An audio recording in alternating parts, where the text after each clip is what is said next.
Sebelum kisah ini dimulai, jangan lupa subscribe, like, komen, dan share agar kamu tak ketinggalan kisah seram berikutnya. Malam itu, angin berdesir di bawah jembatan tua yang sudah ditinggalkan puluhan tahun. Tapi dari kejauhan, terdengar tawa lirih seorang wanita pelan. Lalu makin jelas, Andi dan dua temannya datang ke jembatan itu hanya untuk membuktikan rumor. Katanya, setiap Jumat malam, suara tawa perempuan selalu terdengar dari bawah jembatan. Mereka menyalakan senter dan tertawa kecil. Tapi begitu melangkah ke tengah jembatan, lampu senter tiba-tiba padam bersamaan. Suara air sungai di bawah jembatan terdengar pelan. Tapi di sela gemericiknya, ada sesuatu yang aneh, seperti suara kaki yang menyeret di atas kayu. Andi menatap sekeliling, namun tak ada siapa-siapa. Udara mendadak dingin dan aroma bunga melati tercium sangat kuat, menusuk hidung. Mereka mencoba menyalakan senter, tapi cahaya yang muncul hanya samar. Di ujung jembatan, tampak sosok perempuan berdiri membelakangi mereka. Rambutnya panjang menutupi wajah. Bajunya putih, lusuh. Sosok itu tampak bergoyang pelan, seperti dihembus angin. Padahal malam itu benar-benar sunyi. "Jangan bercanda." "Siapa itu?" tanya Riko dengan suara bergetar. Tak ada jawaban, hanya tawa pelan yang mulai terdengar lagi lebih dekat, lebih jelas. Andi melangkah satu langkah maju, tapi papan kayu jembatan berderit keras. Dan tiba-tiba suara tangisan menggema dari bawah jembatan. Sinar senter menyorot ke bawah, dan mereka melihat sesuatu mengambang di air. Selembar kain putih yang perlahan bergerak melawan arus, naik ke arah jembatan. Rina menjerit dan mundur. Tapi ketika ia menoleh, sosok perempuan itu sudah berdiri di belakangnya. Wajahnya pucat, mata hitam legam. Mereka berlari. Tapi setiap langkah terasa berat, seolah jembatan menahan kaki mereka. Dari belakang, terdengar tawa yang berubah menjadi jeritan panjang. Angin berputar kencang, melingkari mereka. Andi menoleh sebentar dan melihat sosok itu melayang beberapa sentimeter di atas papan kayu. Tiba-tiba, jembatan bergetar keras. Riko terjatuh dan tangannya tergores kayu tajam. Darah menetes ke papan jembatan, dan dari noda merah itu muncul kabut tipis berwarna putih. Dari dalam kabut, wajah perempuan itu muncul lagi. Kali ini dengan senyum lebar menakutkan yang memperlihatkan gigi tajam. Andi menarik Riko dan Rina keluar dari jembatan. Mereka berlari tanpa menoleh ke belakang. Tapi suara langkah mengikuti mereka hingga ke jalan utama. Saat mereka berhenti, Andi baru sadar di antara mereka ada satu suara napas lain, pelan dan serak, tepat di belakang telinganya. Begitu menoleh, Andi melihat rambut panjang menjuntai di bahunya. Ia berteriak, menjatuhkan senter, dan cahaya menyorot wajah putih dengan mata kosong. Tapi ketika mereka akhirnya berhasil keluar dari area jembatan, sosok itu sudah hilang, menyisakan bau melati yang tak kunjung hilang di udara. Keesokan paginya, Andi dan Tumon Temonia mendatangi warga sekitar untuk bertanya tentang jembatan itu. Seorang kakek penjaga warung menatap mereka lama sebelum berkata lirih, "Kalian tak seharusnya ke sana malam hari. Dulu ada gadis yang meninggal di bawah jembatan itu, dan jasadnya tak pernah ditemukan.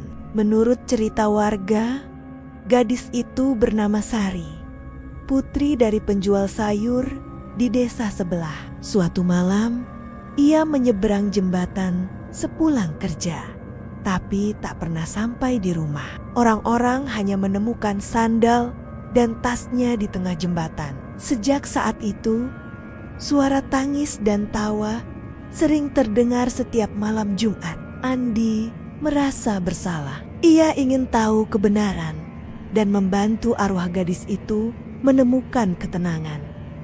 Tapi Rina menolak. "Kita hampir mati semalam, Andi," katanya gemetar. Namun rasa penasaran Andi lebih besar dari rasa takutnya. Ia memutuskan untuk kembali ke jembatan itu sendirian malam nanti. Saat malam tiba, Andi membawa bunga melati dan lilin, berharap bisa berkomunikasi dengan roh itu. Angin bertiup pelan dan jembatan berderit seolah menyambut kedatangannya. Ia menyalakan lilin dan berbisik, "Kalau kau masih di sini, tunjukkan dirimu. Aku tak berniat jahat." Suara air terdengar berubah seperti langkah kaki.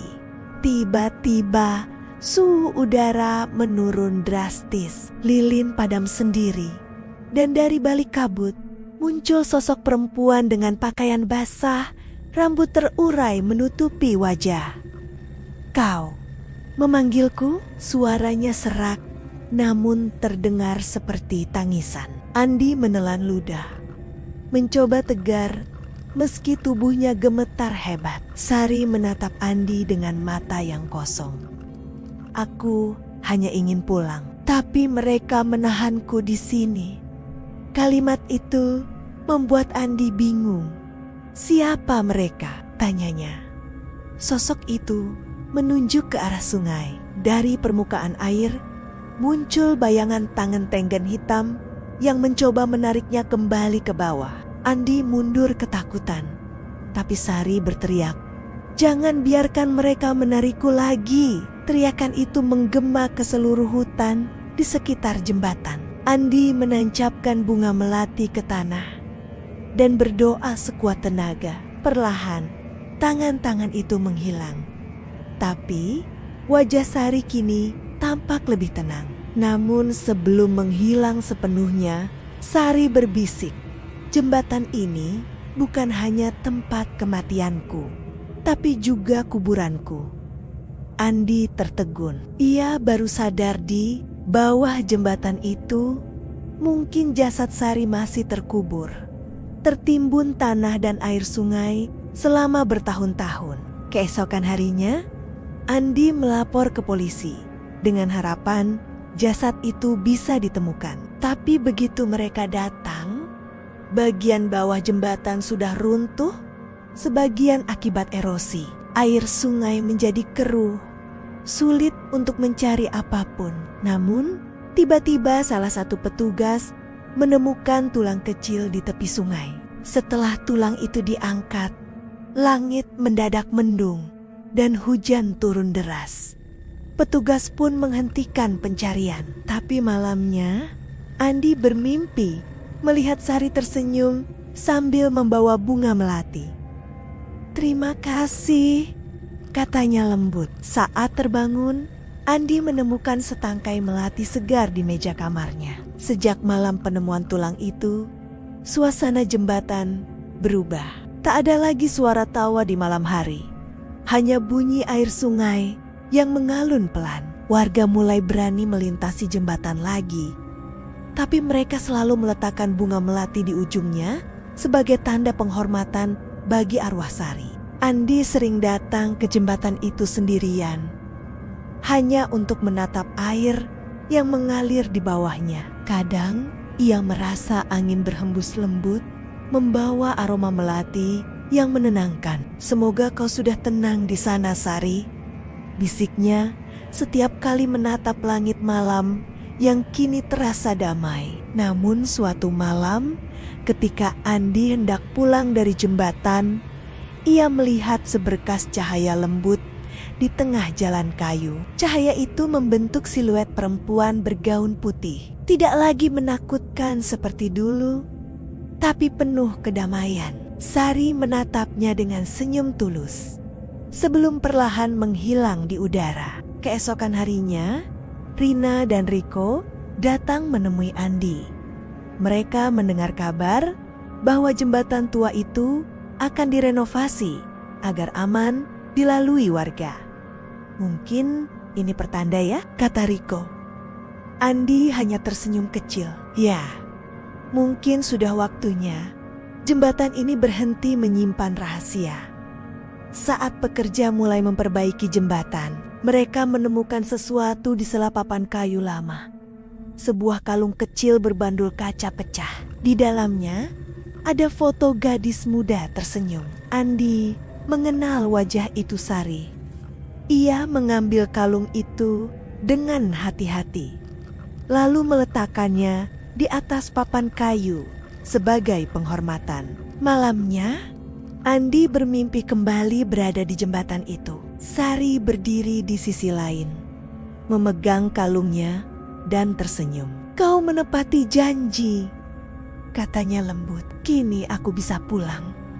Saat Andi mencoba menghampiri, jembatan diselimuti cahaya putih dan Sari perlahan berjalan menuju ujung yang tak terlihat. Ketika Andi terbangun, di tangannya ada kalung yang sama dari mimpinya, kini bersih tanpa noda air. Ia tahu arwah Sari benar-benar telah pergi dengan damai. Namun setiap kali malam Jumat tiba, aroma melati samar selalu muncul di kamarnya. Seolah Sari datang sebentar untuk berterima kasih. Beberapa bulan kemudian, jembatan tua itu dibuka kembali. Warga menyebutnya Jembatan Sari sebagai bentuk penghormatan. Tidak ada lagi ketakutan, hanya kenangan. Anak-anak berlarian di atas jembatan tanpa tahu bahwa di sanalah dulu pernah ada kisah tentang arwah yang menunggu kebebasan. Andi berdiri di ujung jembatan sambil menatap matahari terbenam. Ia teringat tawa Sari di mimpinya yang terakhir. Bukan lagi menyeramkan, melainkan penuh kehangatan. Kadang, roh yang kita takutkan hanyalah jiwa yang ingin didengar, gumamnya. Angin melintas lembut, membawa aroma melati terakhir malam itu.